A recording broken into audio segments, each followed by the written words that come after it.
ઠંડી હોય અને આવી ટેસ્ટી ચટકારેદાર ગરમા ગરમ રગડાપુરી મળી જાય, એ પણ લીલા વટાણામાંથી. તો એના માટે 3 કપ લીલા વટાણા લેશું, 1 બટેટા લેશું અને એને કુકરમાં એડ કરી અને વટાણા ડૂબેલું પાણી અને મીઠું નાખી બાફી લેશું.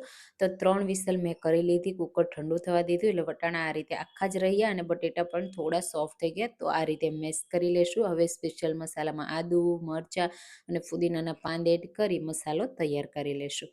મસાલો તૈયાર છે તો વઘાર કરીશું. એના માટે તેલ, જીરું, મીઠો લીમડો અને તૈયાર કરેલો મસાલો એડ કરી રગડો એડ કરી દેશું અને પહેલાં આ રીતે એને સારી રીતે મિક્સ કરીશું.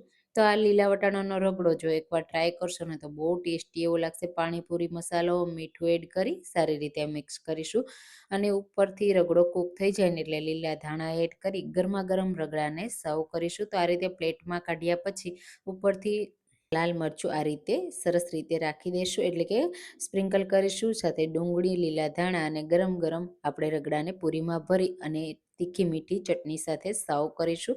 તો એકવાર આ રેસીપી નો ટ્રાય કરી હોય તો ચોક્કસથી ટ્રાય કરજો. બધાની ફેવરેટ